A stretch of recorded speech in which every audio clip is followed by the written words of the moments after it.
নমস্কার।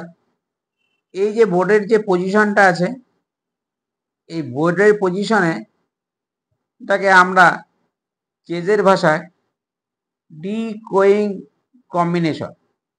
এবার ডিকোয়িং কম্বিনেশন কথাটার মানে হচ্ছে ফাঁদে ফেলা। White to play and win. হোয়াইটের কোন চালটা ভালো হতে পারে।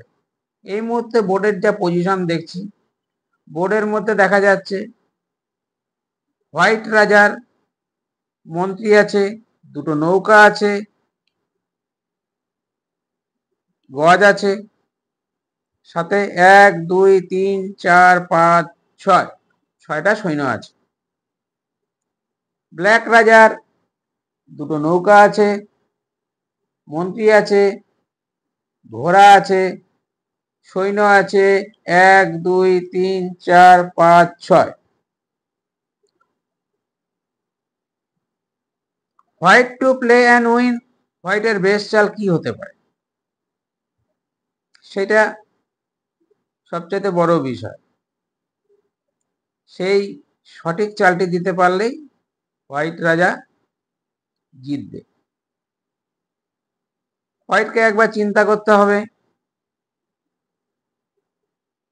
ব্ল্যাক পনটা দিয়ে রুকটাকে ধরে রেখেছে,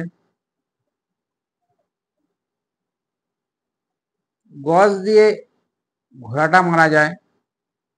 এখানে বেস্ট চাল কি হতে পারে, হোয়াইট যদি এটা দিয়ে এটাকে মারে, ও এইটা দিয়ে রুকটাকে মারে, খেলাটা তো ইকুয়ালি থেকে যাচ্ছে, বরং হোয়াইটের লস হয়ে যেতে পারে। হোয়াইট এই ক্ষেত্রে বেস্ট মুভ দিচ্ছে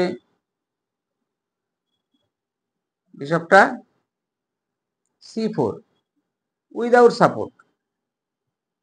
উইদাউট সাপোর্ট, যে ওর পেছনে কোনো সাপোর্ট নেই, যদি মন্ত্রী দিয়ে এটাকে মারে তাহলে কোনোভাবে গজটাকে ফেরত পাওয়া যাবে না। ও কুইনটা c4 করেছে, c4 করা মাত্রই ওর কিন্তু একটা পিস চলে গেল। তখন ও force queen into h6 check.